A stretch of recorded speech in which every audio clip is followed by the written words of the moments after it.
Hi everyone, welcome back to another episode of Run Yogi Diaries. This is your host, Santosh Shiva. Over the last 2 years, I've had the privilege of talking to some amazing people, day-to-day people, who are on an extraordinary journey of well-being through endurance sports. I hope you took some possibility back into your lives, took some action, and maybe some inspiration to perspire. In the house today, stoked to have Jeev Singh from London. My first Desi runner guest from London. Amazing conversation because Jeev is an individual who's embraced active lifestyle for sure, grown into becoming a ultra runner and really taken endurance to become a core part of his lifestyle. But what's amazing about Jeev is that he not only has become fitter physically, but also evolved spiritually through endurance sports. His initiative around green running is fascinating, and I think all of us owe it to ourselves to embrace a cleaner lifestyle as runners and endurance athletes overall. And that initiative is amazing. We get behind the scenes on that. His lifestyle of embracing Ayurvedic principles to better his health is quite fascinating. So we get behind and double click on that as well. So amazing conversation. Stick around and enjoy it. Let's dig in. Also, if you're new to this channel on YouTube, please do remember to subscribe. Hit like if you like this conversation, and leave your comments and let us know what you took away.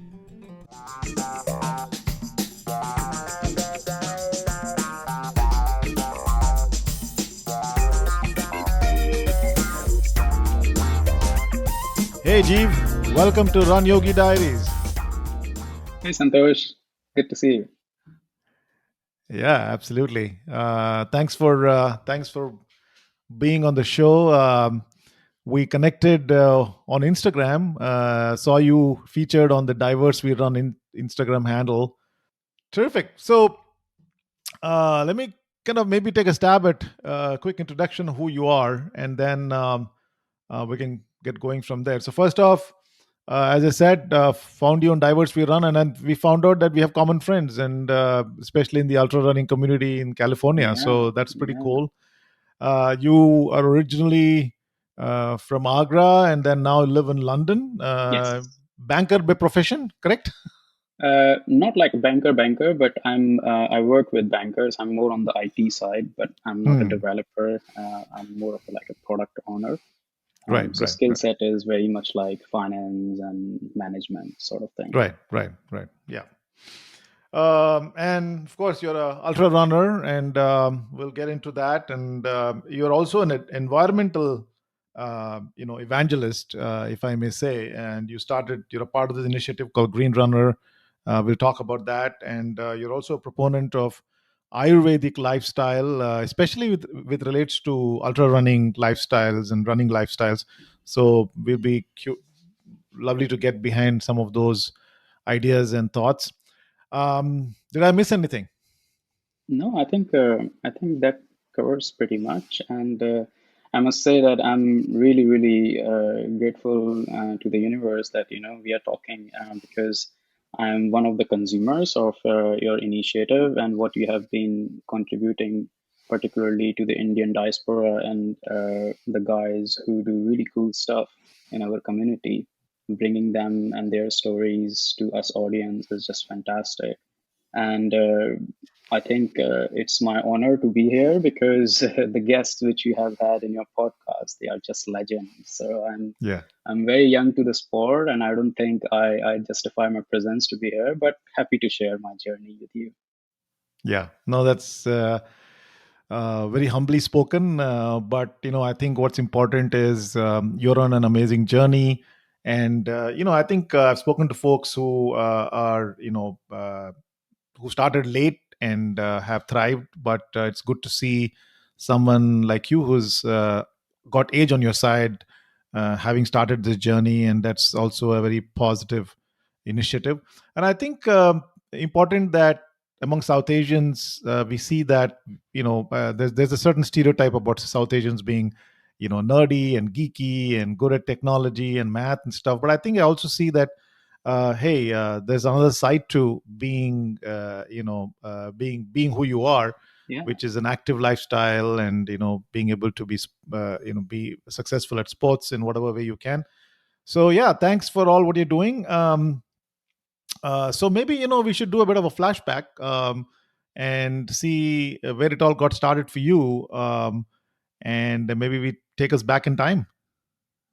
Yeah. So, well, I think it started when I was probably a kid. My lifestyle was like very outdoorsy. I Hmm. come from a very humble background. My grandparents were in village, and where I was born and brought up, our village was just like a couple of hours away. So mostly on the weekends, I used to be at my grandparents' place, running around the fields, riding the buffaloes and doing some usual funny bits in the fields. So I had a very active childhood, I must say. And then in school, I was very active in sports. I used to participate in 400-meter races, relays, and all that. But then somewhere life got me. So, in India, there's a big focus on doing well in studies and then do well in competitive exams, particularly in my case, engineering competitive exams. And that's where I sort of like went away from how I was born and brought up. And in uni, I was doing, having fun and enjoying life, got into some bad practices on the side of like consuming alcohol, etc., which carried on when I became a professional. And Being in investment bank, sometimes investment banking lifestyle takes you over. So I had a very unhealthy lifestyle, which was definitely not sustainable. So when I turned 30, fast forward, I was in UK. That's when I moved. Hmm. After doing a stint of a couple of years in Pune and then 3 years in Singapore, Poland, and then ending up over here. So um, it was sort of like a reckoning, and I was like, dude, you need to make changes. This is not Hmm. sustainable. Okay. So it first started sort of like a, stress buster from a very stressful work life. So running away from the problem, making one right step towards healthy Hmm. lifestyle, right? So it started from that. And I was Hmm. doing like 10K, not the races, but just trainings, 10Ks, and then heard about, okay, there are some half marathons and marathons. So I did like a couple of half marathon, and then I did like a half marathon dressed as a cricketer, Hmm. everything on the body with all the gears and all, just to raise some money for a charity. So I was doing all these bits and pieces, right? And then taking running as a tool, and progressing further, now it's just totally different. Yeah. So Yeah. now it's like I run towards the problems and find solutions during my runs. It's very meditative for me, very therapeutic, Hmm. makes me content and like a joyful person to be around. And that is appreciated by my wife and my friends and colleagues Hmm. and family, right? So Makes now sense. running is sort of like a big tool, through which I sort of like Hmm. explore my true potential, if that's I would say. And it helps me to discover, right, my professional potential, because I bring all of the running learnings into my professional world as well, around the leadership and Hmm. management style, problem solving, etc. And then obviously through running, I have nowadays uncovered some spiritual side as well. So that's how All right.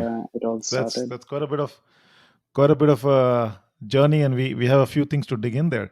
So maybe dialing back into going back to what you're talking about, how you realized at some point that um, your lifestyle was not sustainable. So what was there a trigger, and what got you to realize that?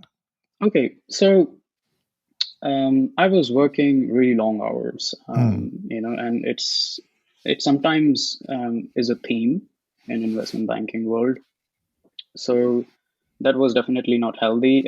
I gained a lot of weight. I was 90 kilos when I moved to UK, and then when I brought these changes, in 1.5 years' time, I reduced about 25, 30 kilos, which was very nice. Um, so just doing like simple things like doing a small run was like raising my heartbeat and breathing quite a lot. I used to smoke quite a lot as well in those days.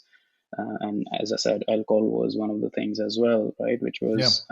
Which was a part of lifestyle, socializing, and I used to associate. There was an identity of that, right? So when all of that like accumulated, I was like, no, this is not sustainable. I should change it. Yeah, so my question is like, there must have been a moment, right? See, most moments of change, most changes happen at a moment of like a eureka, like a aha. Oh my gosh, So for you, so I get that there was this lifestyle, and that lifestyle is it's not unique, right? It's something that it's very common. If you live in an urban setting, doing some of those things is very common. And but my what I was trying to get to is, what got you to that moment of saying, this is enough, like, was it like you were feeling terrible, or was it what was going on for you? Yeah, I mean, I think you hit the right word. That feeling of unsatisfaction and that Hmm. terribleness when you feel about yourself, Hmm.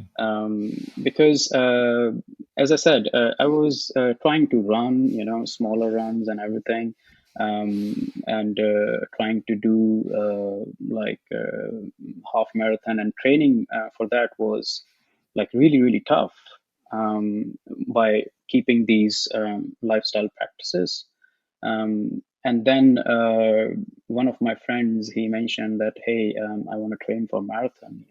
Hmm. I'll do it in Athens, one of the classic, the Athens Classic Marathon. And I was like, okay, it's a big thing, right? And that's how the marathon started. And there's Hmm. like such a, you know, big excitement about the race, Hmm. right? Hmm. So I wanted to do well in that, because I think that's part of my personality also. That if I take something as a new challenge or something like that, I try to do it well. Hmm. Okay, and and if you want to do it well, and then when you see that your body has these limiters, you want to change those Yeah. limiters. Yeah. And when I realized that I can't continue this or Yeah. sustain it in this fashion, that's where I was like, okay, if I want to do this well, then I Yeah. need to make changes in my lifestyle, smaller Yeah. and long lasting changes. So I think I owe to probably my preparation to Athens Classic Marathon as probably the eureka moment where I could Hmm. say, okay, that really changed me. Before that, it was just like, okay, recreational, I would say, Yeah. and just some fun. And what year was this when you signed up for the Athens marathon? It was 2016, 2017. Yeah, I think Okay. 2016 is when I did it. And the whole experience was amazing, Hmm. Santosh. If you haven't done, I know that you are in marathons. If you haven't done it, it's a must do. Hmm. The Hmm. route is amazing. It goes through small villages from Marathon and ends in the Olympic Stadium in Athens. Yeah. And people just turn up outside their villages. They cheer up all the runners. And it's not flat, it's like a bit hilly Hmm. course, Hmm. actually. And when you enter in the Olympic Stadium, everyone is just behind you, and the whole environment is just crazy. Hmm. And the whole experience of that thing, uh, I just got hooked to it. Hmm. I Hmm. was like, wow, this is this is amazing. I felt like Right. Superman or something like that. And then the fact I did that with my best friend. He Hmm. flew from Australia, and we did it together with whatever little training he could do. So we did it together in like 5 hours, 45 minutes, Hmm. very slow slog.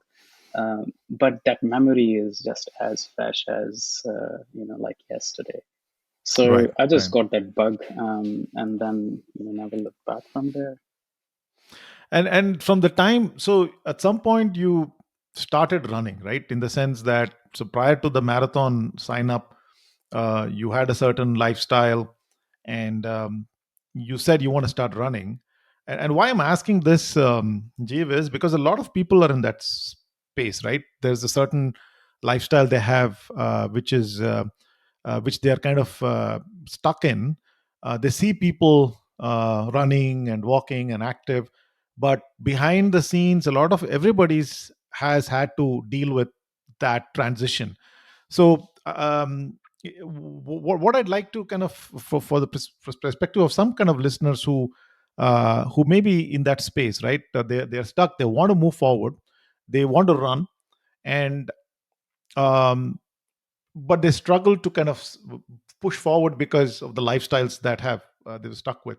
So for you, how did you choose to even say, "Hey, I want to start running"? How did that happen? Um, I think in my case, it wasn't the case that I never stopped it, right? Hmm.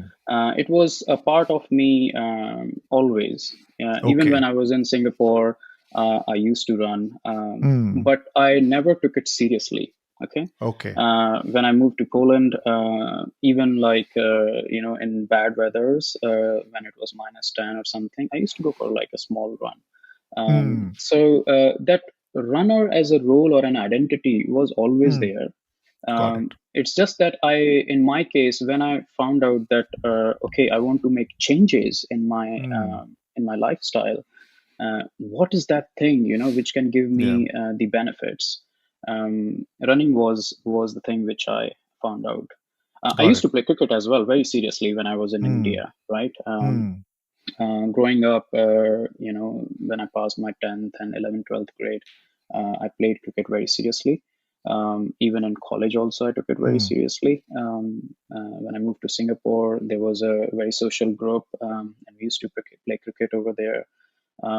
But through cricket, I never was able to achieve the fitness goals, which I probably have now or Got it. maybe a few years back, right? So for people who are in similar sort of space where I was back in 2015, my two pence to them would be try to find out what was dear to you in terms of movement, right? Maybe it is badminton, maybe it is tennis, football, running, cricket, or whatever is easier, which you can do, which you felt really joyful and happy when you were Hmm. like a kid. Go back to that, boxing, gym, whatever, right? And start with that slowly and gradually, and build on to it. Make some like good habits. Um, Implement them in your day-to-day routine, and start habit stacking, right? Yeah. One habit, it's part of your lifestyle. Bring in another habit, part of your lifestyle, habit stacking. Yeah. And then within no time, you will see that you will have brought in changes which are very long term, sustainable, and helping you to improve and become a better version of yourselves every now and then. Got it. Yeah. Makes sense. Makes sense. So coming back to your own journey, and so now you're in Athens. You finished this marathon, 5:45, and then what happened? What was going on in your mind at that point? Yeah, so it's very interesting. So the bug got me, and then someone told me about that there are a group of people, they try to do marathons in every continent, Hmm. and traveling is very central to us, right? Hmm. Both my wife and I, we enjoy traveling a lot. So I thought of that concept as like a, sport occasion or something like that, Mm, so mm, you do marathons in these places and then go for a good vacation, explore the area and various places as well. So for, excuse me, a couple of years, I tried that. So my second marathon was San Francisco. mm, Then I did South America in Lima. And then I came to in Africa. I did Marrakesh Marathon. mm, So that happened. All these 3, 4 marathons happened in a span of a couple of years. mm, So fast forward 2018, and obviously I was doing road running majorly back then, right? Um, and then someone told me about trail running. mm, So I said, okay. And then I went on YouTube and checked the trail running, and I saw these views and people doing amazing runs in these mountains and hills. So I was like, okay, maybe I should try this. And in south of England, probably 1.5 hour away from London, there's a mm, place called Eastbourne where there's a very famous Beachy Head marathon happens. Um, it's on the lime chalk cliffs around the Seven Sisters. It's a beautiful area. You mm, have amazing sea views on the left hand side, and then forest on the right hand side with these challenging hills. So I signed up for that half marathon, trail marathon, mm, an amazing experience. And there's a very funny story, and that's how my Insta handle Desi Runner came into picture. So I was running, and obviously during running, you catch up with some runners, right? mm, And you start a conversation, and there was this guy, and he was running with me. We started chatting, and he's like, "Hey, mate, where are you from?" And I'm like, mm, "I'm from London." And then he chatted a bit, and there's no, but where are you originally from? I was like, mm, "Oh, okay, I'm from India." And so he's like, "Oh, I don't see that many Indian runners in trail running world." And I mm, was like, "Yeah, I mean, we are few, but we are very promising and up and coming, and there are more and mm, more of us and stuff like that." And then, in a very joking way, he was a very mm, nice guy, right? But in a very joking way, he said, "Oh yeah, I mean that amazing food. After eating that, I bet you can't run these crazy hills or something like mm, that." mm, So we all cracked up. But that thing after the race just got me. I was like, mm, okay, so I want to change this. I want to represent my nation and my community mm, in these trail races over here in UK, and I started signing up. The trail runs, and then what happens is at some point you realize that okay, I have created this baseline of doing half marathon, right? And mm, maybe I can do a marathon, and then maybe what's next, either you become faster or you become longer, right? So one thing lead to another, and then you sign up for like 50 milers and things like that. But the main motivation was I want to sign up in these races. I want to show up over there and maybe do well if I can, and mm. tell people that we could be strong runners as well. Yeah, yeah. Which is not Yeah, about food and math. yeah, and maybe bring awareness about the food as well, Yeah, because yeah. the Mm, knowledge or awareness about our food is probably 5% or 10% of mm, what actually it is. It is yeah, an yeah, amazing, powerful combination which people can follow and yeah. bring amazing changes in their lifestyles, right? So now when people ask, hey, what do you eat? Because Hmm, in hmm. ultra running, nutrition is such a big thing, right? Yeah, For your race performance. I tell them what I eat, and then they're like, oh, wow, I never heard of these things. And I yeah, said, yeah. And yeah, we're going to get into that. We're yeah, going to this get is into superfood, that. man. Yeah, yeah. We're going to get into that in a moment. But before that, I want to get back into your running itself, right? So you kind of you're talking about running across continents, and that was all road running, and there seems to have a trail running that has entered your life now, right? So what happened? Did you kind of give up on road running and then decided to go long? Is that kind of that was is that what you Yeah, I chose? think I think a couple of things happened at that point of time. Um, In my case, when I went into trail running, and Mm. there are two kind of trail runnings over here. I mean, you can say many versions of trail running happens in UK, but largely you have trails which are easy to run on, and then there are fells over here. Okay, which we call it like fell running. So it's like you have there's an area called Lake District, Peak District, and also some nature reserves in Scotland, where you run on really wild mountains, right? Mm. You don't find nicely made lines or something, you know, Mm. No it's nothing of trails. that. No Mm. trails. You know, Mm-hmm. you have to find the line or make your own Mm-hmm. line, right? Mm. And it's so much fun. Okay, Mm. so after doing that trail run or a couple of like easy typical trail running marathons, someone told me about running in fells and going to Lake District and explore it. And I somehow universe directed me to towards this book called Feet in the Cloud, right? Mm. And it's all about fell running. And when I read that book, I just fell in love with it. And I went there and explored the area. It's just beautiful, all those fells. So I signed up for a 70-kilometer ultra race, my first ultra, called as Grand Tour of Skiddaw. Skiddaw is a mountain in English fells. Um, and when I did that race and the kind of views you see and you suffer as well, Mm. and the whole experience, the ultra running community, you know, I got introduced to. After that, I just never looked back on doing the marathons, to be very Mm. honest. I still run on roads. London is flat. Most of Mm. my bread and butter in terms of training volume is running on pavements, canals, roads, and etc. over here. And occasionally, depending on what kind of races I have, I go to, you know, that race specific training to these fells or hills or things like that.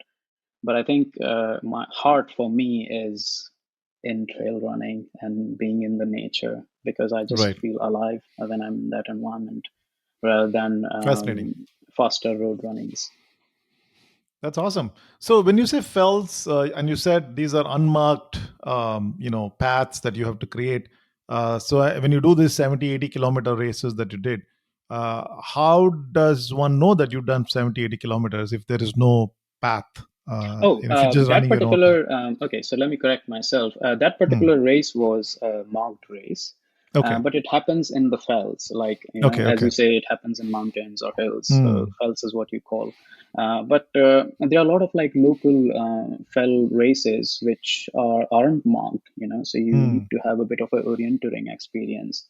Or they are Hmm. very simplistic in nature. So basically, there's a one very cool guy. He's like a local legend. He organizes a race. It starts from a pub near to his place, and the prize money is whatever spare he has at his home. So maybe a couple of toilet papers, or maybe some Coke or something, or maybe some bars he has. So he gives all that kind of, or maybe beers. And the prizes are really amazing. So first runner will get one beer, second runner will get two beer, third runner will get three beer. So he's like that kind of guy, right?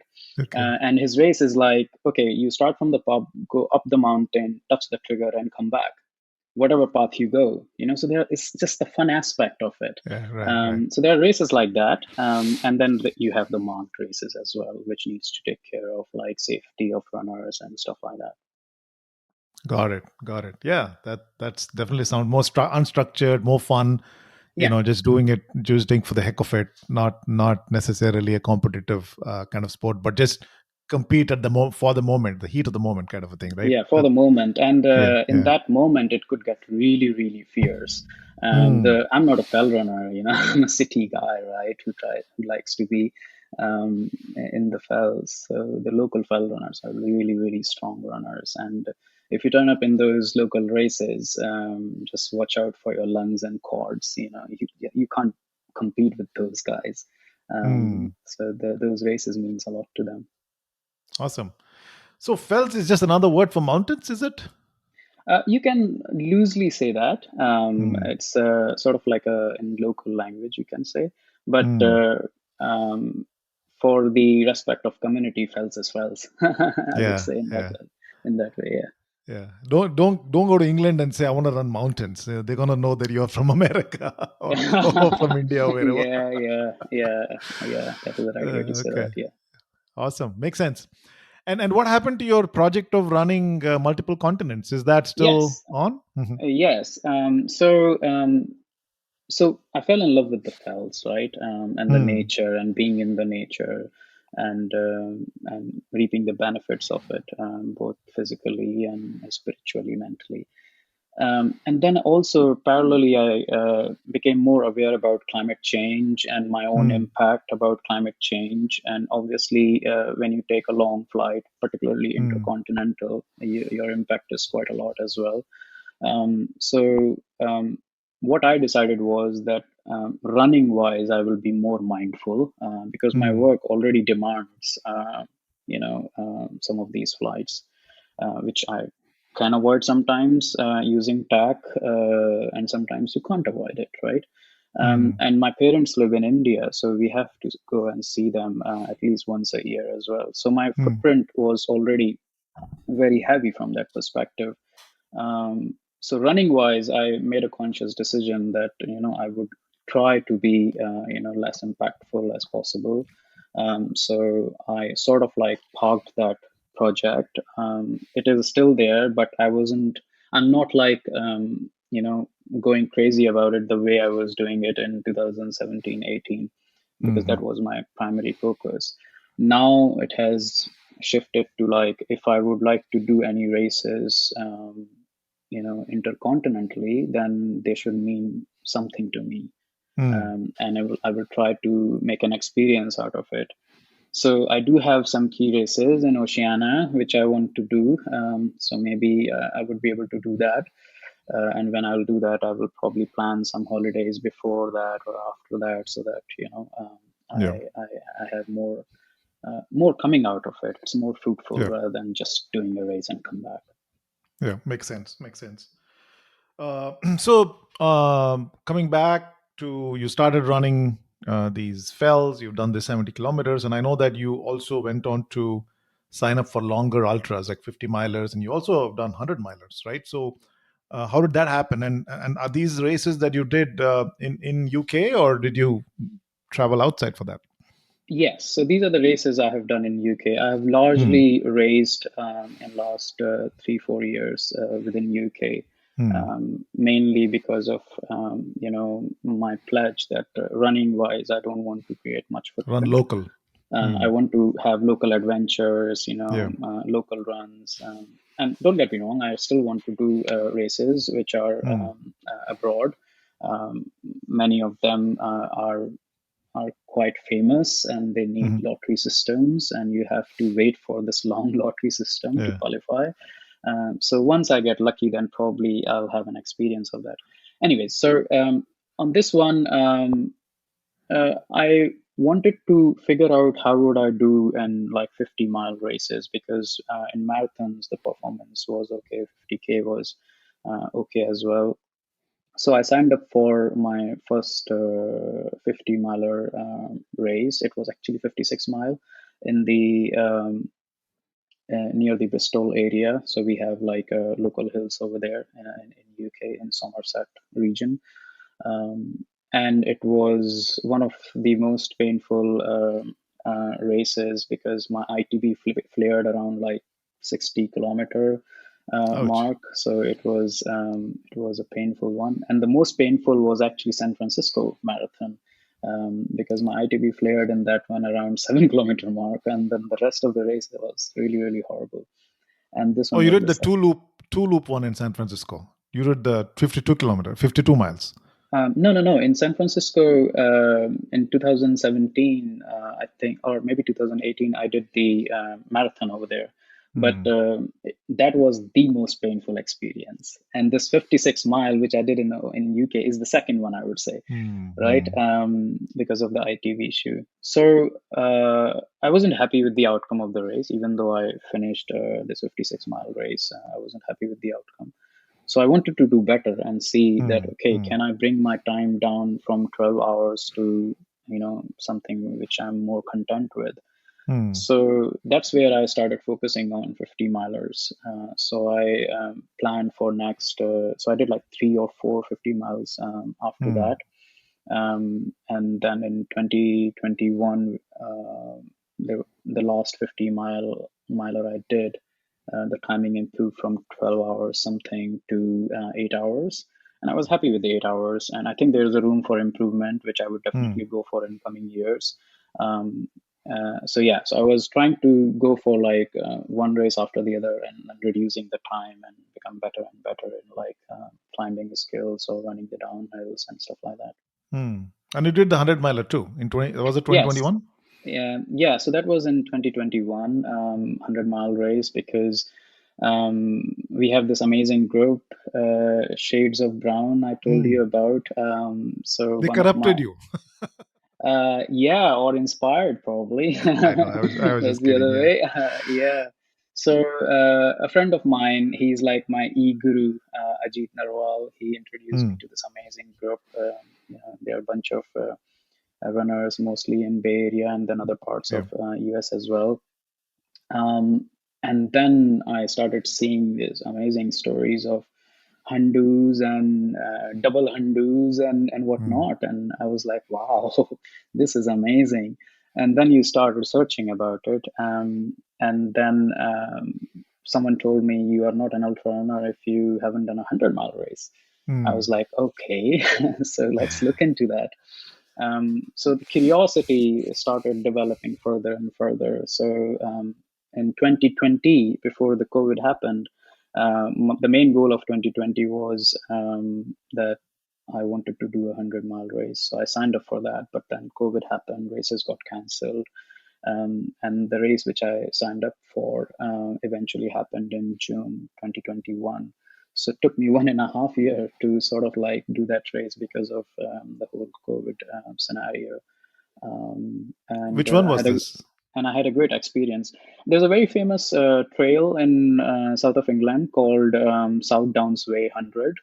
So it Hmm. starts in Winchester and ends in Eastbourne, around the same area of Seven Sisters and Eastbourne, where I did my half marathon, Hmm. which I was telling you about. So it's scenic, it's really beautiful, and it has its own challenges. It could be very exposed in certain parts. So if you have a typical British weather, which is like a lot of wind and like a rain and low temperature, you could really struggle and become Hmm. hypothermic. And if it is very hot, like which is happening in our summers these days, right? If it goes in plus 30s, then because it is so exposed and lime chalks, so heat is reflected from beneath and it is from the top as well, so you feel like oven. So there are a lot of like challenges and weather specific challenges in this race. But I had an amazing experience, even in the process of training for it and then on the day Hmm. as well. And how was the race? I mean, did you just cruise through it, or did you have moments of like, I can't do this? Oh yeah, there were many moments of I can't do this and what have I signed up for. Those guys definitely tricked me into this. Yeah, so there were definitely few abusive words for shades of brown folks. Um, You're in bad company. yeah, I was like, oh my God. But largely, when you reflect back on an experience like that, you don't remember the negative Hmm. or low Hmm. moments. It's Hmm. the highs which sort of defines your race.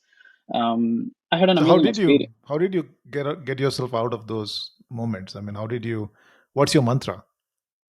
Yeah, so I do believe in mantra a lot, and I the mantra of that race was gratitude. Hmm. A lot happened before that race, the COVID, etc., Hmm. mental health issues. We all suffered around the world. So the fact that I was healthy and mentally, physically, emotionally turning up at the start line, I have prepared for this race and I'm now executing it. I was just grateful. I wasn't focusing more on how the day will go and stuff like Mm. that. I wanted to just enjoy it because it was my first 100 miler. And the way race go went was like, I divided the race into three parts. Mm. First part, second part, third part. So I said, I will enjoy the first part. Mm. Second part, I will survive the second part because it will be around the noon time. And Mm. on that day, it was a hot day, 36 degrees temperature. And the third part, I will race the third part because that will be around the evening time. Mhm. I pretty much executed it well. Mm. Before the race, I did my own sort of a like analysis. I'm a bit data oriented guy because of my background in investment banking, so I'm a bit of a spreadsheet guy.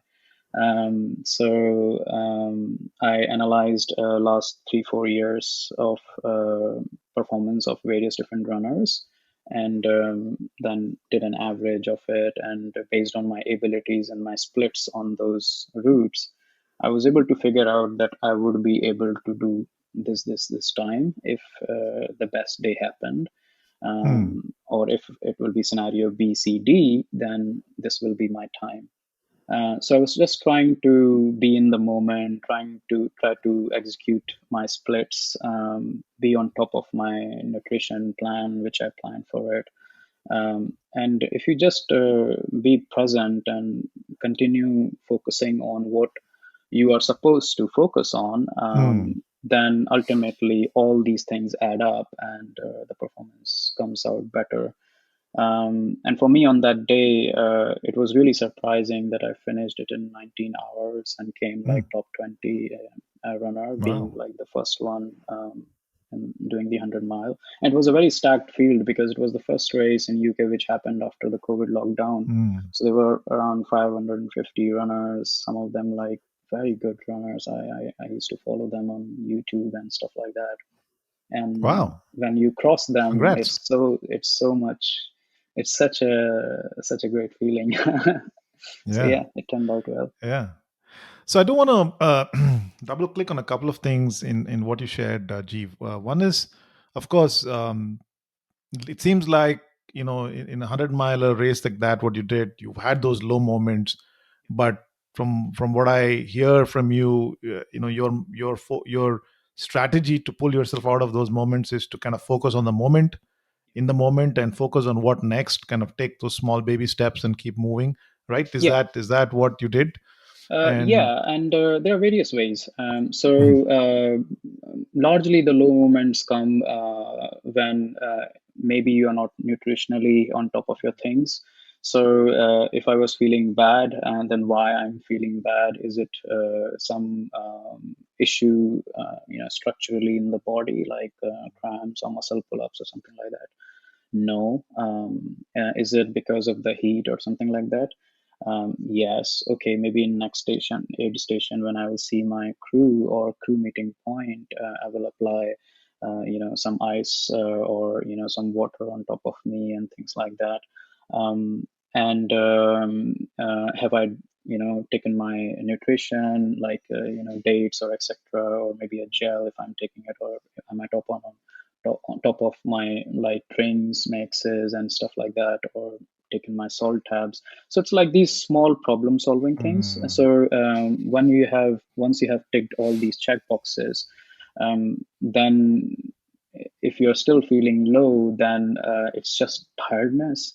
Mm. And then you remind yourself that okay, this is why I came for. Now this is Mm. happening.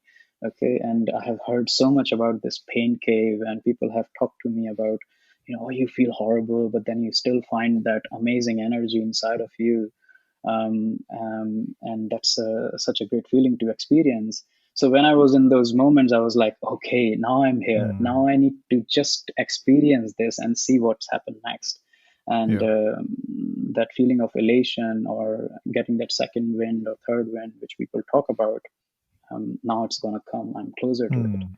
So it was sort of, even though it was low, but it was something which was triggering that looking forward to kind of feeling. Yeah. So there are mental games which I played. For example, I'm a big fan of doing mindfulness techniques in my runs. So Mm-hmm. counting my breath is Mm. very helpful in these moments. Focusing or regulating my breath by various pranayam techniques are also very helpful in these moments. Mm-hmm. And doing just some fun bits. Okay, I'll run to this tree and then walk Mm. like 10 steps.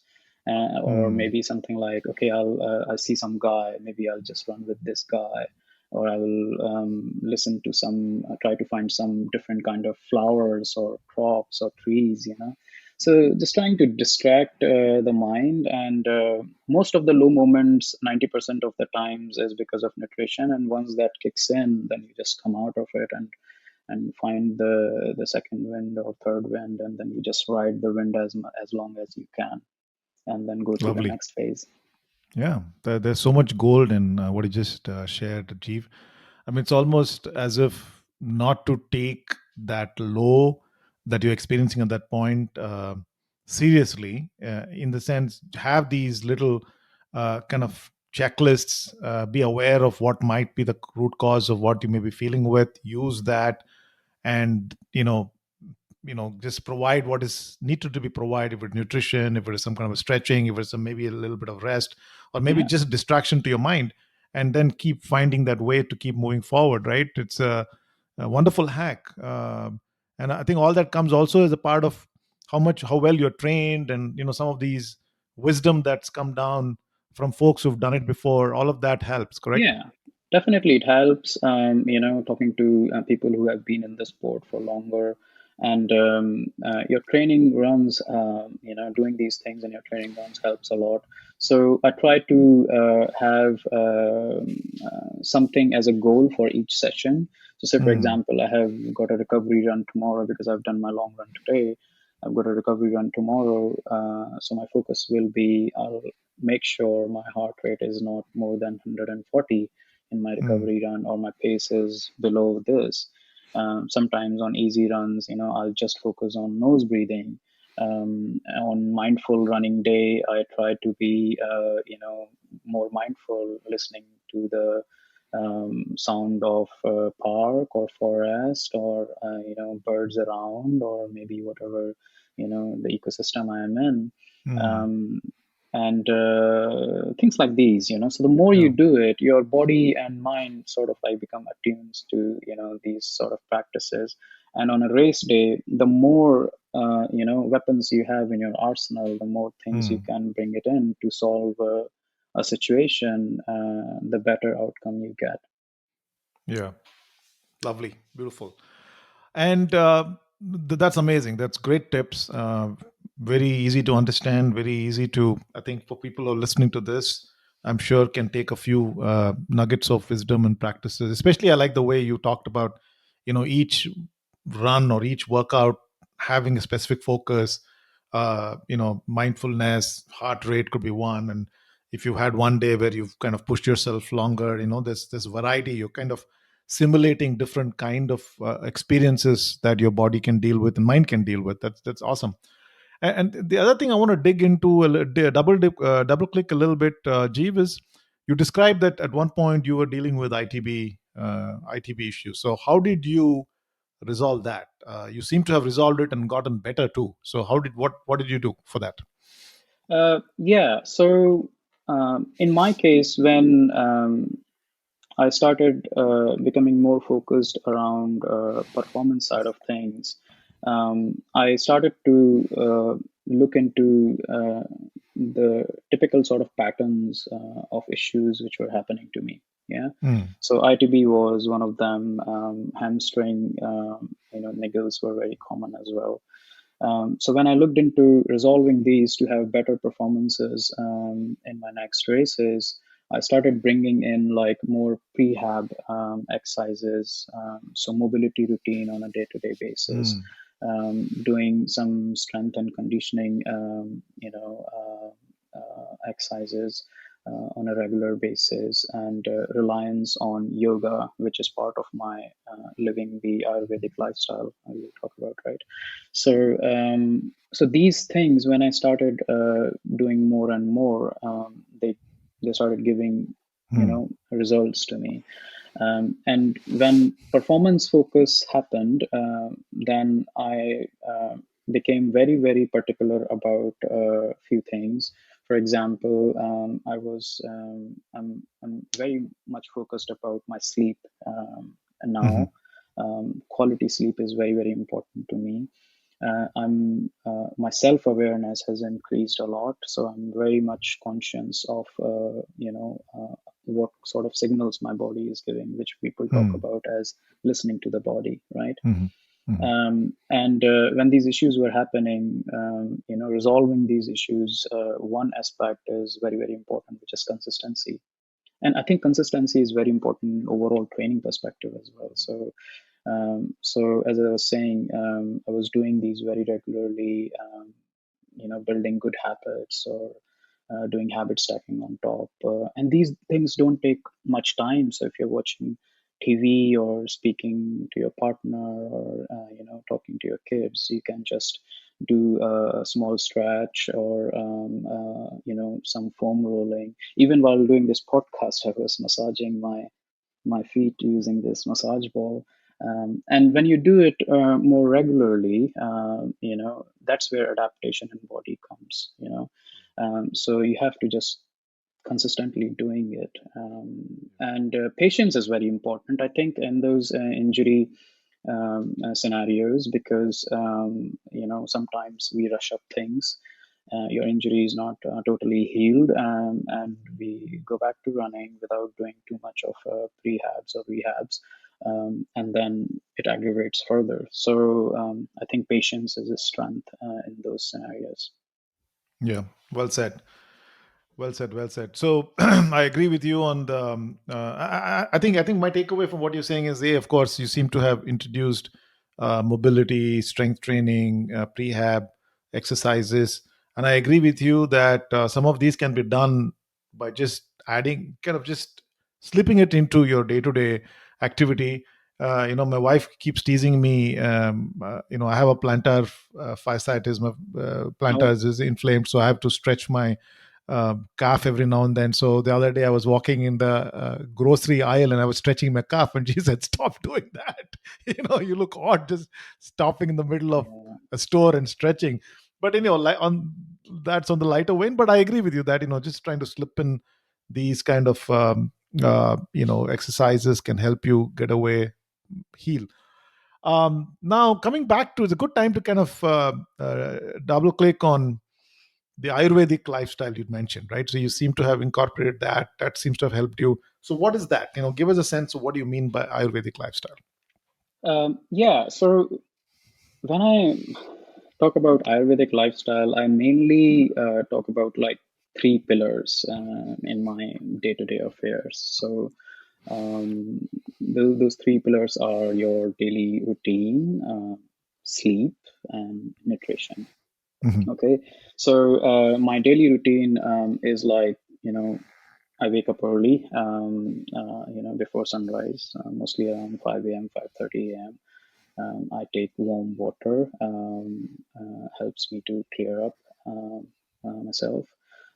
And then I do like a quick oil massage of feet and joints, and some key muscle groups where I do get like most of the niggles, for example, hamstring and things like that. And then I eat like so almonds and raisins because they are anti-inflammatory in nature. Or Mm. if I'm too hungry, then a spoon of almond butter or bagel with almond butter, right? And then I go for my training, for example, easy runs or interval workout or tempo sessions or something like that. Come back, do my breakfast, and get ready for the work. Head back to the work around 8:30.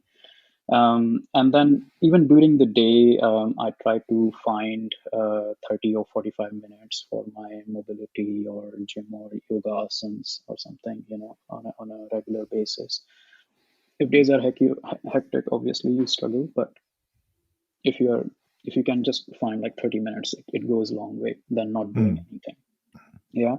And then during the day, I try to take warm herbal drinks or coconut water, because I try to have a very good focus on hydration. There was a study conducted in, I think, US, and it found that more than 70% of the people are like dehydrated all the time. So, and that impacts your focus as well. So that is one thing which I try to do, and then finish the work around 6 7. Come home, do 10 15 minutes mobility exercises on a regular basis.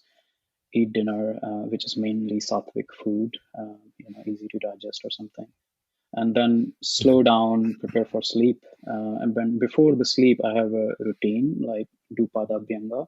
For example, your feet, massage it with oil. At times, do yoga nidra, maybe 2 3 times a week. I try to do these things, and then prepare for next day. Like prepare your running kit, untie your shoelaces, prepare office bags, because when you have your kit ready in front of you, when you wake up like 5 5:30 a.m. and your shoes are untied, you have lesser excuses to not to go out, right? Yeah. So yeah, so this is like sort of like a daily routine, and few things which I do on top is I do take frequent oil massages, Ayurvedic therapies like kati basti. So it's like you make a dough, and you make a well on the lower back, because that is one of our areas where we get a lot of stresses as runners. And you fill it with Mahanarayan oil. It's a oil with a lot of herbs in it, um, and that's a game changer. Doing these therapies, and abhyanga, which is like oil massage, is a game changer. So do full body oil massages, or using this Mahanarayan oil, or maybe cold pressed sesame oil, right? In Ayurveda, it's they recommend that taking oil through skin, because skin is our largest organ actually, is much more beneficial than you would have like good oils through food, right? So these are very helpful. Oil massages are, obviously it helps in your sleep. They are calming, and it nourishes the body. So that's like my Right. daily routine, and I bring that consistency factor into this as well. And then the second pillar, which I was saying, sleep, was a few things I covered already. That I do these oil massages, feet massages, hand massages, etc., on a regular basis. Focusing on sleep is very important, because that's where your adaptation happens. So if you are having good sleep, you have done interval sessions, tempo sessions, with good sleeps, your body will adapt those training load. If you're having bad sleep, then obviously the stress factor in your body will increase. So Yeah. good sleep is paramount for recovery process. Okay, Yeah. so Padayavanga, Yoga Nidra, rose water on the eye patches is very nice for good sleep. Slowing down, so lights, etc., in my house, they go dim around 9 p.m., and that's a signal. Through these, last 2 3 years, now my body and brain, they automatically starts to shut down. That okay, it's time to sleep. Don't use phones, don't argue with your partners or kids, right? So that is also helps. And eat dinner 2 3 hours before sleeping is very very helpful. And yeah, coffee and tea, I don't take them after 3 p.m. Okay. In fact, before my races, 3 months before my races, I stopped taking coffee. It not only helps my sleep, but also when I do the race and I take these caffeine gels or coffee, then it gives me a better kick. Because if Really? you take coffee on a regular basis, then your body sort of becomes accustomed to it, Yeah. right? So I flush it out and then bring it back on the day itself. So so this is on the sleep side, and finally on the nutrition. I am mainly vegetarian by diet, but mostly I eat like sattvic food, so which it helps in keeping the body alkaline. That's our body. That's what our body prefers. So things like dal, rice, chapati, leafy vegetables, seasonal fruits, sweet fruits, right? Mhm. Coconut water, and most importantly, ghee. If you can Mm. source a very good quality ghee, I source it from my village. That just goes amazing. Mm. It's very good for your joints, health, and overall well-being. For your mind as well. Mhm. Gulkand, amla, these are very, very good things which you can incorporate. Okay. And one more thing which I would say is the concept of pranic value, which we Mm. have in our Vedic culture. So anything which you make at home, so for example, your wife or you are cooking, for your kids, it's made out of love, and Mhm. care. So the pranic value of that food will be way higher than Mm. you get something from outside, which is made by some stressful people in a time-driven, Mm. ecosystem, and God knows what kind of, Mm. ingredients. So eat fresh, eat home cooked as much as possible. That should be like 80% of your diet, and that these things will go way long if you will bring them Right. into your lifestyle. Sorry Right. for the Right. long answer. No, no, no, that makes sense. One thing I struggle with is this whole idea of sattvic and rajasic and tamasic foods. Yeah, yeah, And and I may be completely off here, but if you read about some of these food habits in the ancient lifestyles in India as well, the warriors were eating rajasic food, because you need energy, you need to have aggression to win. And then the monks and people who are leading an ascetic life are eating sattvic food because you need to be calm, you're meditative. yes, And of course yes. tamasic food has its negative effects, but um, I am so my takeaway has been that if you're an athlete, you need to be eating rajasic food because you need aggression, you need that will to win and engage. So what are your thoughts on that? Have you thought about that? Yeah, and I think it's a good point. And it depends Hmm. on the personality which you Hmm. want to have, and the attitude which you want to have towards the race. Hmm. For me, my constitution. So there's a concept of constitution as well in Ayurveda. So you are Vata Hmm. Pitta, Hmm. or Vata Kapha, Pitta Kapha, or things like that, or you Hmm. could be Tridoshik, right? So I am Tridoshik. That's what I have been told by my wife, who's a lifestyle and Ayurveda consultant. And I have a Pitta aggravation, right? Hmm.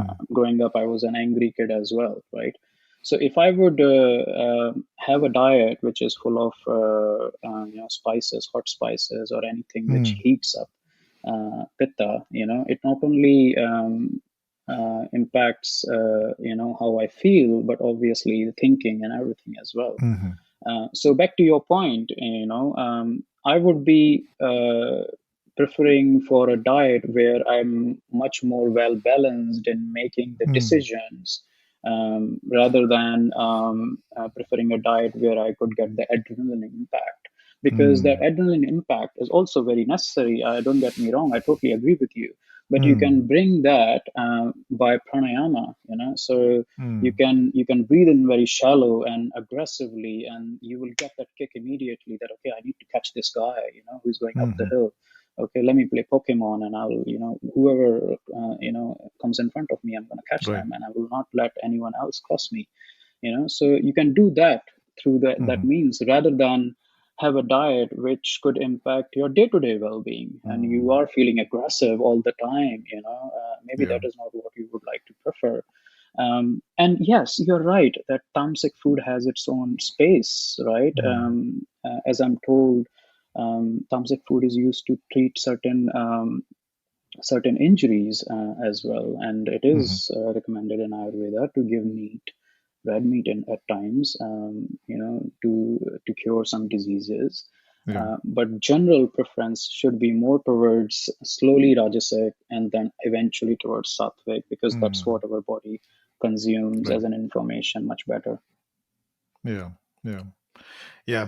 I struggle with that because I think a lot of these recommendations come from people who are very ascetic, not not the ones who are active. So I always struggle, if they have chosen a lifestyle that's ascetic, maybe that's what it that suits them. But I think what you're saying makes a lot of sense. I think it's you need to find someone who is knowledgeable about this, Yeah. who's able to work with you to define what Yes. kind of body, what kind of nature you are, and then find a balance Yeah. Yeah. rather than Absolutely. just when Blindly following formulas say it. all you have to eat is sattvic all the time, which Oh, I no, no, don't no, buy no. that, right? No, no. But That is that. yeah, Yeah, yeah, that could be actually yeah, dangerous at times. So, yeah, yeah, so my suggestion to your audience would be: do not just read some book and then make decisions yeah, for yourself. If you are experimenting in nature, then yes, do. yeah, But the better outcome would be, reach out to someone who knows about the subject if you're yeah, interested in this space. Let that person examine you. They will check your tongue, they will do your pulse diagnosis, they will identify yeah, all the stuff, and yeah, then gradually do it. Growing up, I used to eat meat, whole of my family mm, does, so but then those changes which I have brought in, I have brought in over a period of time, very gradually, mm, very mm, mm, slowly. Okay. yeah, If you would just leave everything all of a sudden, your body will be in a shock state, and it will yeah, not give you results which you are after. And then you will say, oh, it doesn't work. It yeah, doesn't work because that's not the way it works. yeah, so, yeah, so be mindful of that and bring these changes in a very mindful and yeah, gradual, yeah, yeah. I think the big gradually. takeaway from what you're saying is really kind of creating that balance. I think balance is the Yes. key takeaway, and you need Yeah. an expert to work with you to do that, Yeah. rather than just take a kind of a ideological view uh, of something like this, because then it kind of I feel that you go to another extreme. And I find that as a culture, as us, like especially Indian culture, we're not competitive enough, we're not aggressive enough, we're not out there wanting to do more. And we kind of tend to a lot of our gurus tell us to uh, surrender, take it easy, be Be content. meditative. But you also miss out on that competitiveness, Yeah. to go out there and win, and be in the battle, that kind of stuff. So but I get it. I think Yeah. great insight. I mean, what you said is a very informed view of this topic. And maybe we should write a blog on it, because I think this is a very confusing topic also for many people. Because modern science, you read a lot of new science around some of these topics, and it's not always aligned with some of these ancient principles and people. So yeah, thanks for sharing that. Yeah, I think um, my take on that is we are living in a very amazing moment of our mm, society where you can reap the benefits of best of both the worlds, I would yeah. say, right?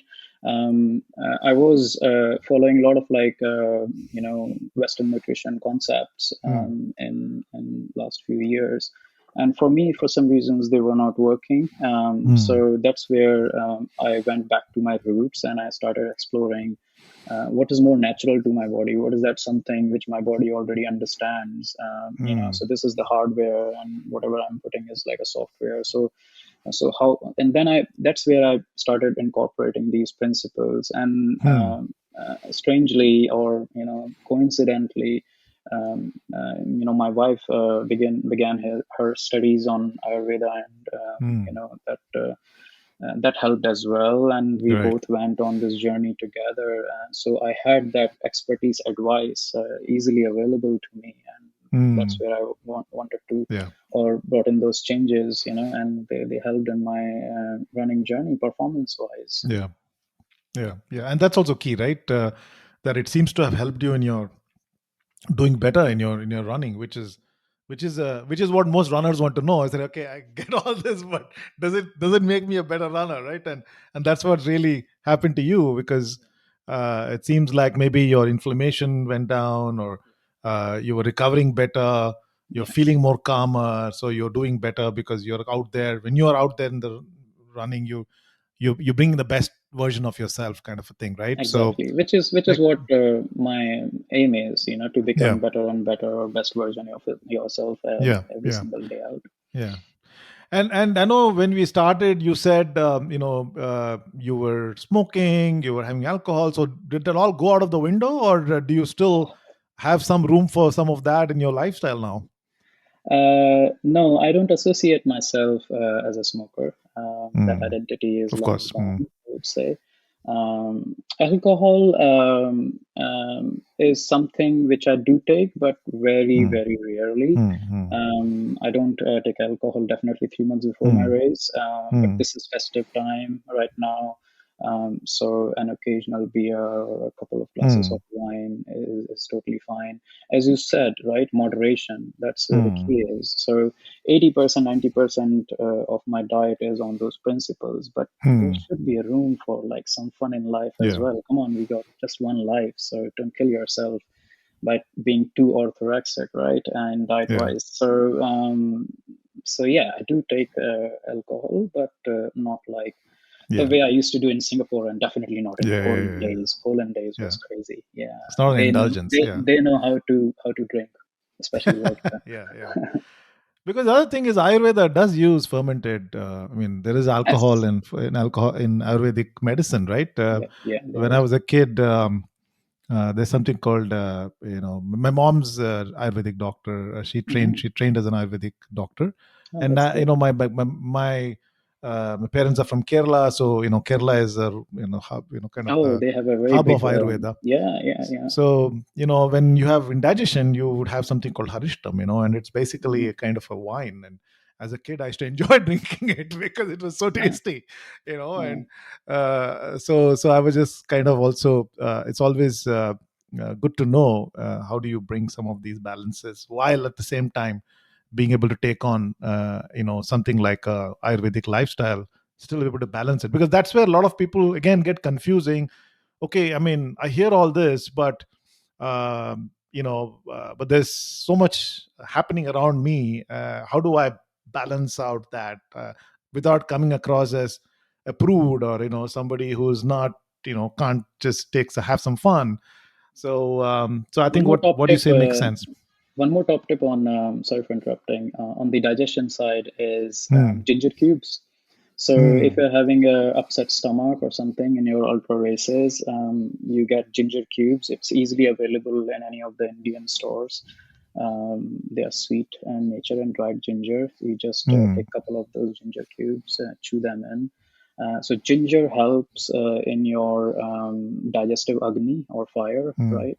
So your stomach is stabilized. You will feel much better, and maybe you would be able to take in nutrition if you're struggling from like scenarios where you're puking or stuff like that. Right. So that is Right. one top tip. Right. Beautiful. Loved it. Thanks for sharing your insights on this topic. Also wanted to, you talked about being environmentally conscious runner, and that became also a part of your, consciousness, Yeah. and you started you're part of a movement called the Green Runner Initiative. So give us a sense of what that is and what are you up to? Oh, it's an amazing community. So the way I talk about green runners is it's the runners who are passionate about climate change and Mm, also the climate change experts who are passionate about running. So mm, it's an amalgamation of these sort of people, and we have other beautiful. folks as well, definitely. Um, so it's a community of runners making changes for fitter planet. The whole thing sort of originated from COP26, which happened in Glasgow in I think last year. Mhm. So a few of the key runners in UK they got together and then they made a video from the running community to influence the decisions of world leaders, and that was very well received.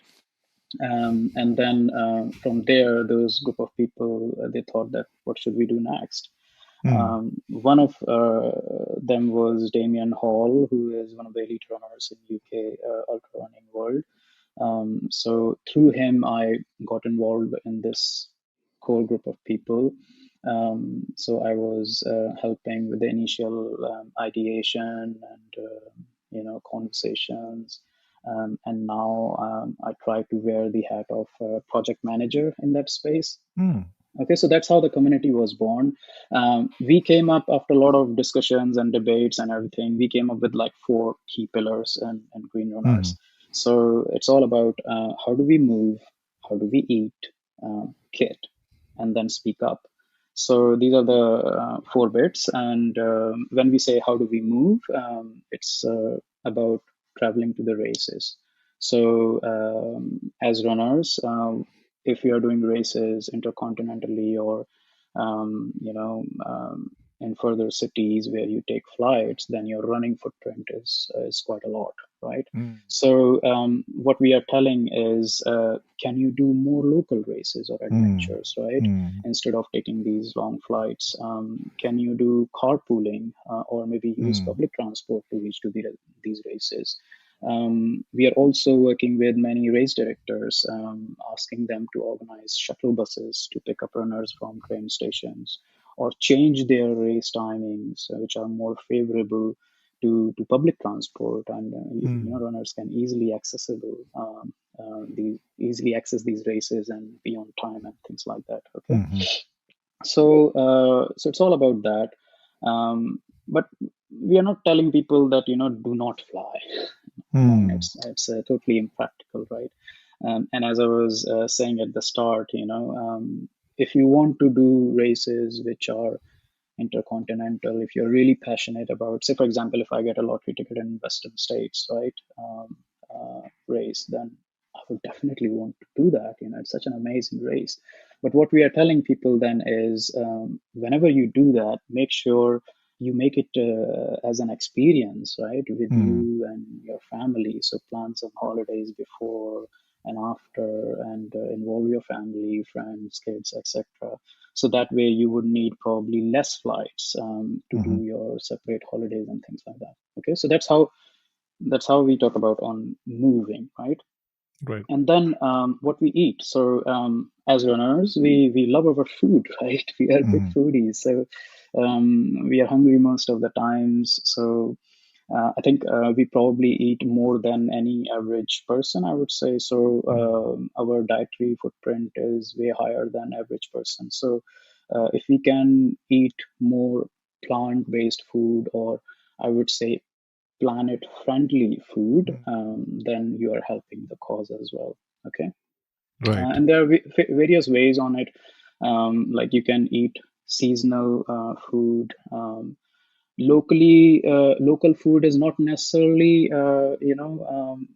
less carbon footprint. So if you are eating, say for example, beef versus plant-based food which has been which has traveled from Spain, then probably your GHG emission of that beef is way higher than Mhm. that plant-based food which you are eating, those veggies and etc. which you have got from other countries. So you have to be a little bit more mindful on that side of Right. things.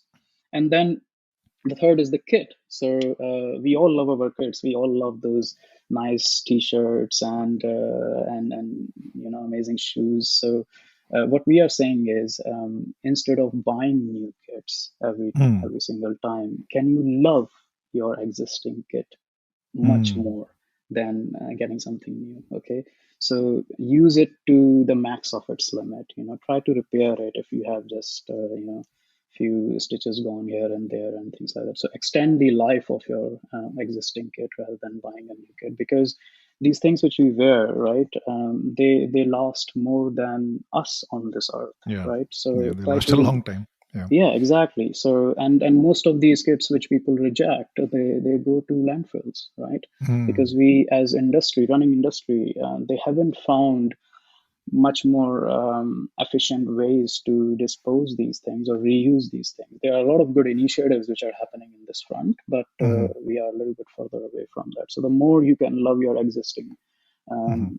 kits, it's amazing. For example, there's a feature on Strava where after every 500 miles, you get a notification, or you need to change your shoes. I think Mm. it's totally bogus, because Mm. there are very few researchers which has categorically managed to prove that your running foot injuries, happens because of shoes. Mostly they Mm. happen because of you don't do mobility, or you're not taking care of feet well and stuff like that. Not Mm. because your shoes are 600 miles or 1,000 miles long. I use shoes which are 3,000 miles Really? on them. Yeah, and I still use Wow. them. for my recovery runs or going to work or stuff like that. 3,000 So miles? yeah, 3,000 Wow, miles. Yeah. that's quite So amazing. so find shoes which are Hmm. durable, right? Hmm. I'm an Adidas Starix brand ambassador, so I'm very grateful that they help my running by providing But kits to Adidas not me. going to like that, that you use the shoe for 3,000 But miles. but yeah, I mean, but but I think they're really cool people. Hmm. I do tell them that I don't need these kits, and I only ask whenever I need it, and probably that's where my hypocrite part comes. That Hmm.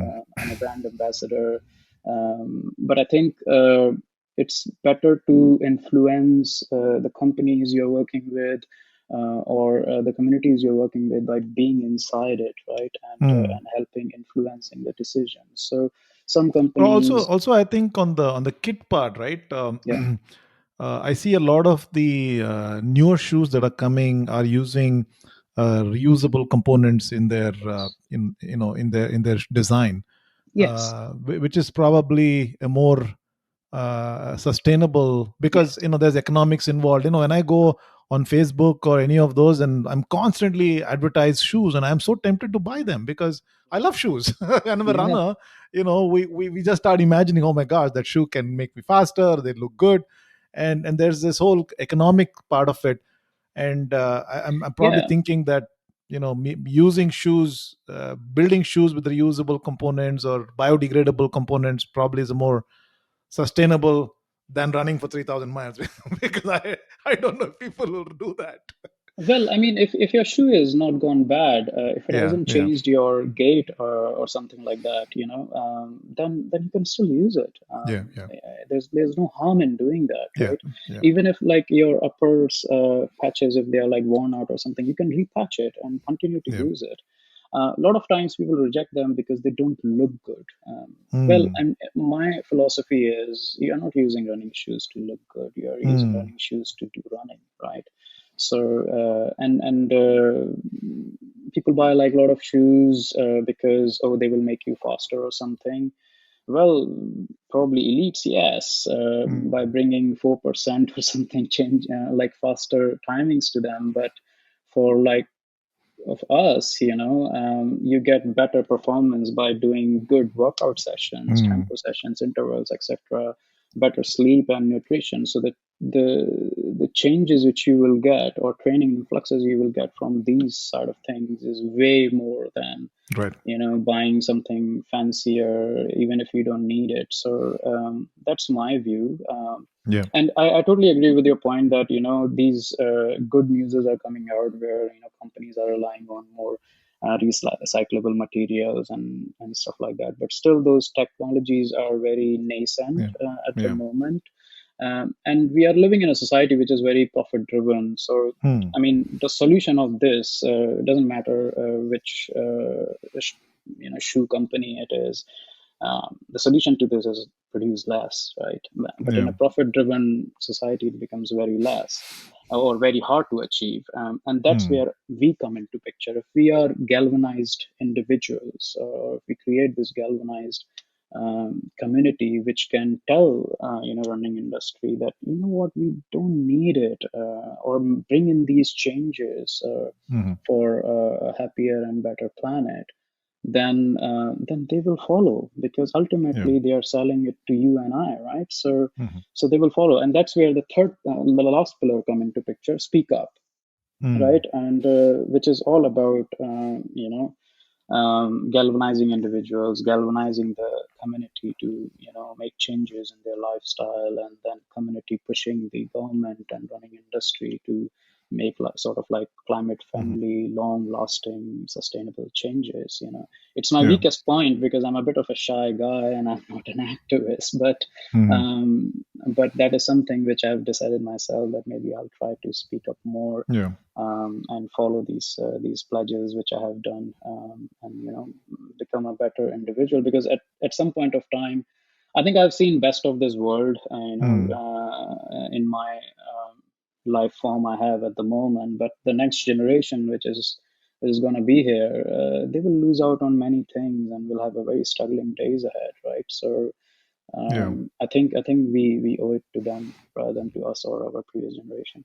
Yeah. No, great, awesome, beautiful initiative. I mean, it resonates a lot. I think even if you're running marathons, we can all see the amount of wastage that we generate. So that's clear. And my only 2 cents, right? And again, this my personal opinion is I think it has to be the economics of it will having the right economics behind it will drive results, because otherwise it becomes just another idealist activism which doesn't produce much mass results, right? So I think finding the economics behind, like for example, if the investors in the sports in industry get excited that there's a whole segment of people who want green products, then it'll happen, because ultimately everything is driven by investors in an economically driven society, right, or system. And otherwise we end up having these fringe element kind of scenario where everybody likes the idea but nobody's doing anything about it, you know what I'm saying? uh, Yeah, yeah. But I think that's where galvanizing the individual yeah, aspect come into picture. That, if you really believe into it, that yeah, yes, this is important and these changes are important, and you start changing. We are 8 billions, and yeah, even so, for example, 30%, 40% of us change and believe into it. These companies cannot ignore you, right? They yeah. have to follow it. And I think there are things happening in that direction. For example, one of the legends of ultra running, Clean Jornet, he launched his own company called Normal, Mm. which is based around this principle Okay.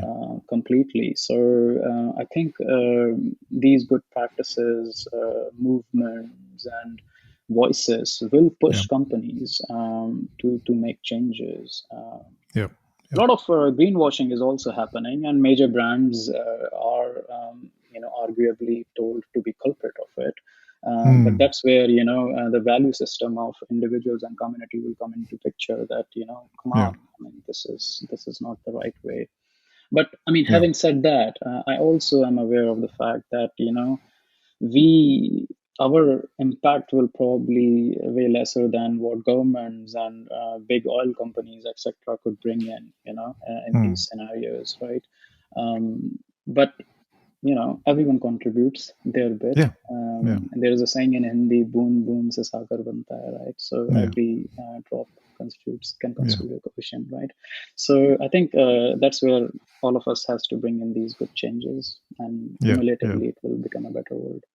yeah. Makes a lot of sense. And I think also on your second pillar, which is movement, you know, I live in Texas, and Texas is a big state, and uh, we have so many events in Texas that sometimes I used to feel that hey, because I live in Texas, I'm not able to go get some marathons out in other states.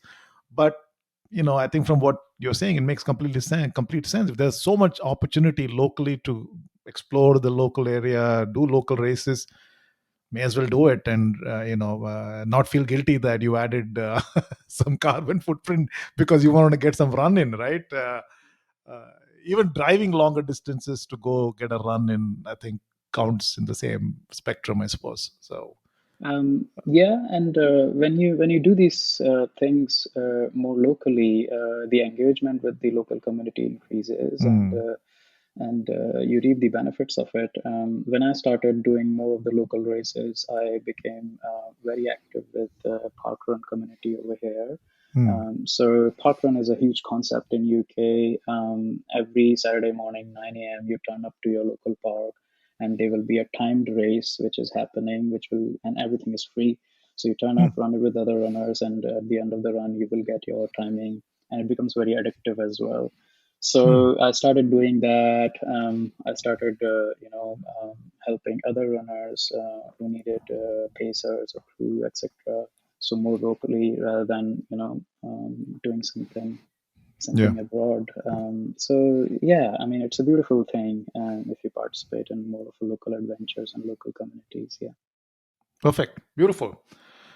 And hey, I think I really got carried away, enjoyed the conversation. There's so much depth in what you're doing. So obviously, I can go on for another 2 hours talking to you. There's so much to talk, but I do want to be mindful about the fact that we do have a finite amount of time to cover some of these topics, and maybe I'll have you again back to talk some more. Um, so we did cover a fair bit of ground here in terms of your own personal journey and your evolution as a conscious human being and a conscious athlete, which is so fantastic. I think we need to amplify and I'm speaking of this as a recreational athlete, right? To be a conscious recreational athlete versus just being focused on one thing or the other, or experiences or performances. I think there's more to it than just that. So the beautiful evolution there, Jeev. So coming to the last part of my conversation, I do have a fun Q&A round. We've talked very serious topics here, so let's get into Yeah, some some fun Q&A round, sure. and uh, and then kind of wrap up after that. All right. So uh, we talked about a few things on the not so clean stuff we do as runners. So one is junk food. So I love to ask you, what is your favorite junk food? What do you like to indulge in? Chips, Chips. aloo bhujia is the best, and like Coke, etc. I don't take them regularly in my training, but Hmm. during the races, they are the best. Okay. When you are struggling at 70, 80 miles, have aloo bhujia and Coke. There you go, sorted. You carry it with you in your races? No, Aloo so bhujia? my crew carried it. Hmm. So I kept it for the last, Yeah, as yeah. a motivation. And when I was struggling, as I was saying, that the last part was like race, so I was struggling a Hmm. little bit before that, having gone through the heat in my 100 miler. So I was like, okay, aloo bhujia is coming, aloo Aloo bhujia is bhujia. coming. So yeah, aloo bhujia, Maybe aloo bhujia makers can create a brand for runners. Aloo bhujia for yeah, yeah, runners. it will be a huge That's hit. Yeah, cleaner version. yeah. And I know you said you enjoy a drink every now and then. Is there a preferred drink? Um, I like non-alcoholic drinks, so there's a huge Hmm. movement around non-alcoholic drinks these Hmm. days.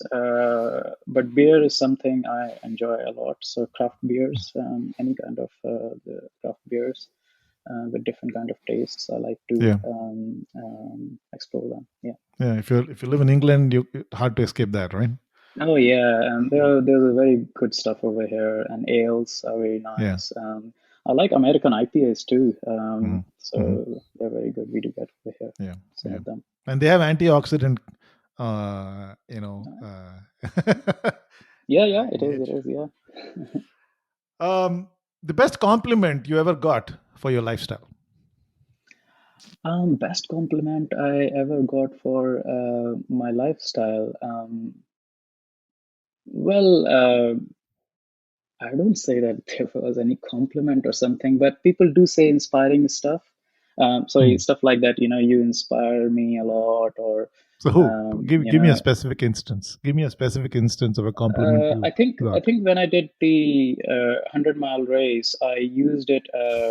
I use my running as a tool to bring Hmm. awareness to social causes and contribute as well. Through some fundraising efforts for various charities. So for 2 years, I worked with cancer research in UK.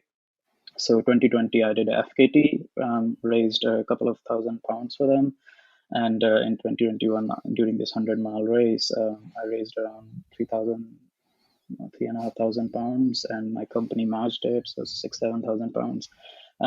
So during that, I got like a lot of feedback, and one of them I remember there was a colleague I never met, Hmm. and before or even after, I just got an Hmm. email from this random guy because in my company email goes out to everyone, this guy is Hmm. doing something amazing, and in workspace people are not aware of 100-mile races or Hmm. something. So this guy mentioned that he lost his mother. Her name was Rita. Hmm. So he lost her like a few months ago, and the fact that I was doing it for cancer. She died of cancer, right? So it reminded him of her mother, and he wished me best, and he was super inspired by it, and then he contributed for the cause as well. So things like these, when you get these emails and messages, they become like additional motivation Hmm. factor when you're feeling really low, when you're asked. Right. And then you bank on these things Yeah. to come out of those lows that, hey, I want to do this for Yeah. that Yeah. lady, who Yeah. was so amazing to his son and who still misses her. Got it. Um, what's the hardest criticism you ever got for your lifestyle?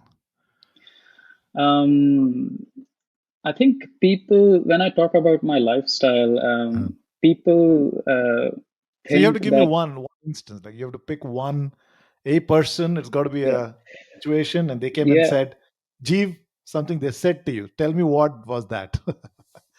yeah. And Uh, so I talk about Ayurveda, and then people mm, over here generally don't know about Ayurveda, right? So when I tell them it's an ancient science, 5,000 years old, comes from India, so one of the work colleague, he was like, "Oh, you are following something which was written 5,000 years ago. That's so archaic." okay. How can it still be relevant? So that's where a little bit of people are not oblivious. Mm, They are oblivious about all these things, right? So mm, you have to work with people to, mm, make them aware. And they treat you as if you are like abnormal person or something, right? mm, Doing something crazy, which is not normal. But I tell people that, drinking every single day, smoking and like partying odd hours and not focusing on our sleep, that's abnormal, right? mm. So that's definitely not normal. You're not made up for that. So yeah. Cool. And what is the funniest comment you ever got? That's kind you like, gosh, that's funny about your lifestyle. Funniest comment I ever got was during my 100-mile race. My crew was a friend of mine I mean, he's now friend, but back then I didn't know him much. He posted something on Facebook that he needed a pacer for his race. So that year I thought that maybe I will help or give back to the running community. So I said, okay, I'll turn up. So I helped him, and then he helped return the help by being a crew in my race. And I was telling him about my nutrition. So these are soak dates. I need this. This is gulkand. I need this. And I gave him the spreadsheet and everything. And then he was like, "What are these things? You are a hippie." And I was like, "Oh my God." So, because obviously he's not aware of all these Yeah, things. yeah, So, yeah, I just laughed at it. That was yeah, so funny. Yeah. yeah. Terrific. The last question I have, which I ask all my guests, is if we made a movie of your life, what genre would you put it in, and who would you hire to play your character? That's very interesting question. I think genre will be like something inspirational, Mm. drama. You can add a little bit of thriller as well, but Uh-huh. yeah, more of a drama kind of thing, inspirational ending. And who the actor will be? Can he be? Should he be like a Bollywood, or anyone could it be? Oh, you pick. Uh-huh. I think I would pick. Bollywood actor, a couple of them. Mm. Maybe Ayushmann Khurrana, Mm. or it could be what's the name of this guy? Rajkumar, Mm. the Rajkumar Newton Rao. guy. Hmm. Yeah. So yeah, one of those. Yeah, They're quite cool. yeah, Yeah, they're doing awesome. some really good work. Yeah, well, hey Ayushman, sending you a script. Check your inbox. Yeah, I think he would definitely. I would second that. Ayushman would probably play your role very well because Yeah, He's doing some really cool he's projects. yeah, He's and really a lot of what you're challenging doing, yeah, a lot of what you're the doing is narrative. very socially relevant. It's just not about your own running. So I'm sure he would love to be a part of green running revolution as much as he's into all of these Yeah, other social things he's been yeah. highlighting in these movies. That would be a big boost to the community. Yeah. Yeah, why not? Never know, never know. Let's send him the script. Great. Hey, Jeev, that was a wonderful conversation, and kind of coming to a wrap up. And you did well in your Q&A as well. Thank you. Um, give you the last word. Any final last message you want to give our audience here? Live, live a purpose and soul-driven life, is I would Mm, say. Um, if you could do that, if you can find the purpose which really excites you, go for it. Make decisions or choose decisions which are more intuitive, gut and soul driven, rather yeah. than the intellectual mind side of things, which takes over sometimes. In my case, it took me a couple of years to figure out what is my purpose at this moment of my life. Mm, Um, I think I was in Akamas Mountains in Cyprus in 2019, and that's when these collection of words they appeared in front of me during one of my long run, and I came back, worked on those things for good amount of time, and then last year I came up with this purpose statement for myself that I want to be curious to find my true potential, and in doing so, I want to live to inspire, be kind, and spread love. And that's my motto, sort of. And I try mm. to do things or live my life to fulfill this. So if you can have something like this, which can really drive you, in your day-to-day affairs, then that would be fantastic. The world would be such a different place if you can do that. Wonderful. Yeah, lovely. Thanks, Jeev. Thanks for sharing yourself and sharing your wonderful evolution as a runner and as a human being. Let you enjoy the rest of the weekend here, and we'll stay in touch. Thank you, Santosh. It was a pleasure. Cheers. Bye bye. Thanks. Bye.